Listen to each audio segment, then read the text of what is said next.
Yeah, in fairness, I do think Eddie did turn into him, and they're not going to be wanting too many free kicks now because they want to get on with the game. They're chasing it now, and they're obviously going to leave it a little bit spare at the back, and hopefully I expect us to get a third goal where they're going to leave it a bit spare at the back. Pitcher with a kick. Glancing ball in for Wingfield. Balls from the crowd. Kingstonian on a roll now in this FA Umbro Trophy, fourth round tie. Brighton. Crisp.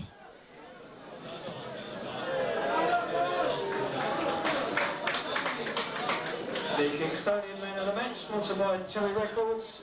Today goes to number 9, Eddie Akamar. Kingstonian man of the match of Cherry Red Records, Eddie Akamar, has taken quite a battering in the K's attack. Eddie's took a bit of battering this afternoon, Clive. Yeah, Eddie's played very, very well. Yeah, he's run his socks off. For me, as I say, it's all about personal opinions now. I just thought Tarkin's done very well, but Eddie certainly has done well. One or two very good performances out there. I mean, Pitch always puts himself about. Sometimes he wants just the proverbial kick to get him going, but he's done well. But yeah, certainly I probably wouldn't have disagreed with that, but certainly Tarkin would have gone close as well. Yeah. I would imagine manager Jeff Chappell fired Jeff Pitcher up in that half-time chat.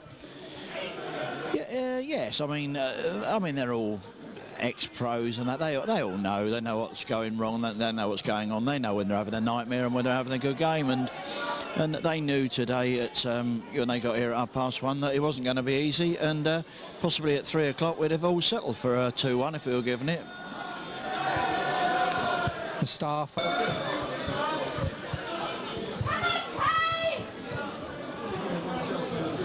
Just a final word from Clive before the end of this game, Clive. Yes, it is a hard-earned, hopefully, victory as a sign-off. And let's hope we get a nice home draw. It won't be easy, whoever we get. And you know, you can say now when that game comes that it will be tight, be very, very difficult. And you know, we've no divine right to pull on the red shirt and win. We've got to earn it. Anyway, thank you. Thank you very much. That was Clive Howes there, ex-assistant manager of Kingstonian Football Club, with the analysis this afternoon. Only about a minute to go in this second half, just final few minutes now. Kingstonian 2, Moor Green 1. Allen a chip through, looking for Akamoa. Ball goes out of play, for goal kick for Moor Green.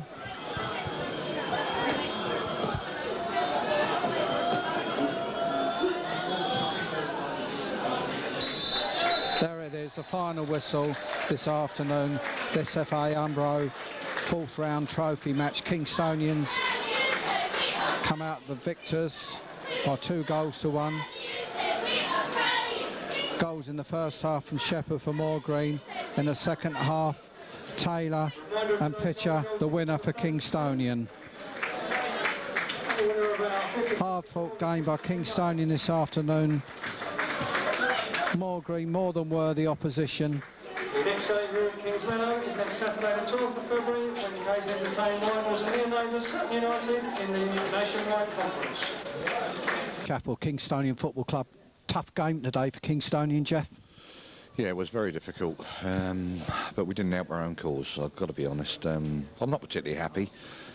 Lovely to be in the last 16, and that's obviously what all our supporters want, but as a performance, over 90 minutes, I thought we were poor.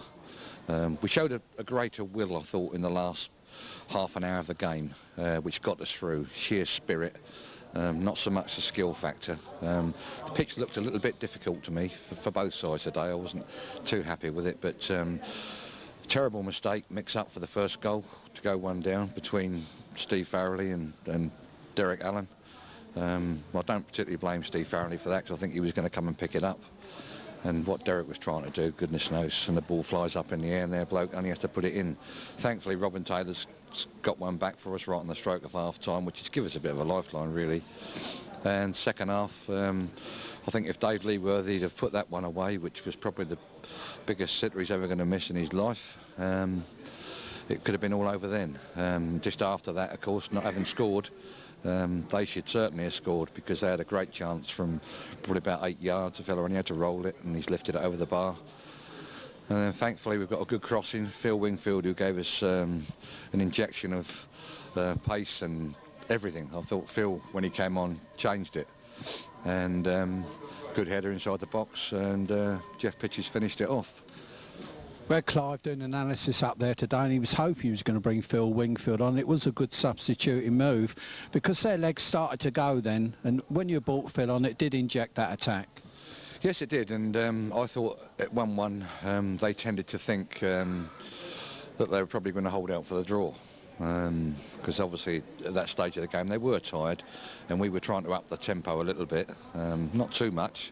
We weren't able to, but I've got to give Moor Green, you know, a lot of credit. They stuck with it, and they made life very difficult for us. But for us, in my opinion, and that's the one that's going to count ultimately, we were poor.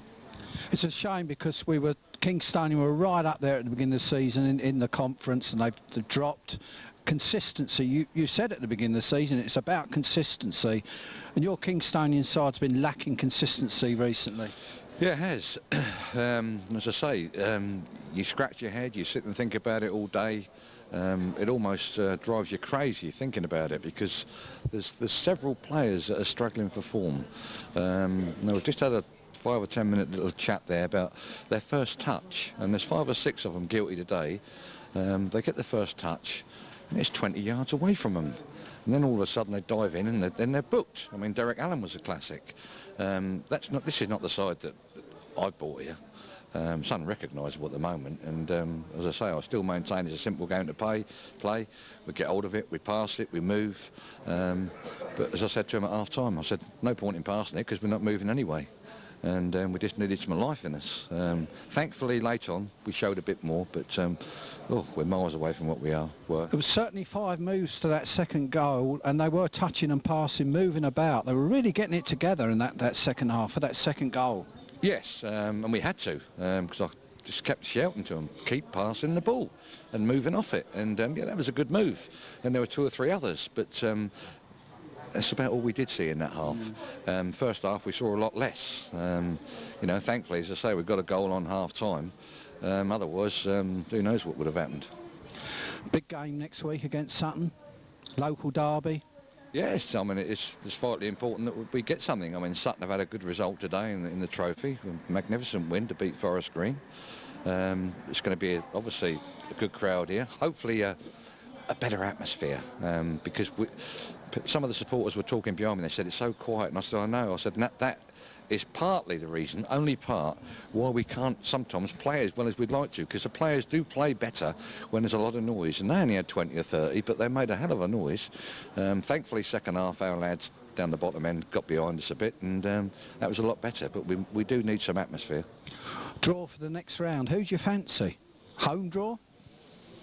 I haven't even thought about it, I must be honest. I mean, I've got to go up to Manchester United on Sunday, and I'm just pleased that I'm going up there knowing that we're through. I'm probably the most relieved person in the ground, quite honestly, because I'd have been embarrassed being sort of contracted to the FA to do these trophy draws, win or lose. I'm just pleased that we're there, so I'm not fussed if we're drawn at home or away. Season, as far as the ground will not be ready till the mid-season next year. No, that's disappointing. I mean, I suppose people will say, well, we've dropped off the top of the league and that's the reason. I'm not so sure if it is, but I suppose in some ways for some people, I don't know, it might be a blessing. But I'd rather it be done right, because there was a lot of temporary works, I understand, to be done, which meant spending money and then literally taking it all down again. And I don't think that's common sense, so I'll be pleased when it's done and done right first time round. A little bit more time to try and get this side back to some consistency. Yes, it's going to be difficult. So many things not right at the moment, and I mean, people have heard me and seen what I've written in the media. If we won the Umbro Trophy, I've still got to make some changes. There's one or two now that we've got to replace and obviously bring some in if we can. And the conference is getting stronger and stronger every year, and it's going to be tougher next year than it is this year. Just quickly, Jeff, good to see Colin Luckett back again today. Yes, we had planned for him to play in the reserves today, and I was at home most of the day on Friday, and I was thinking about the lineup. I must have had about 3,000 bits of paper on different sides. 9 o'clock last night, I decided that I was going to change all that, and I said, run Colin up, and he was in the bath. I said, I'm putting you in tomorrow. I said, if you can play with the reserves, I'm happy to take the gamble. And I think it's paid off. He done okay. Had a good game. Thanks very much, Jeff. There's a Kingstonian scrape through to the last 16 of the FA Umbro Trophy. Final score this afternoon.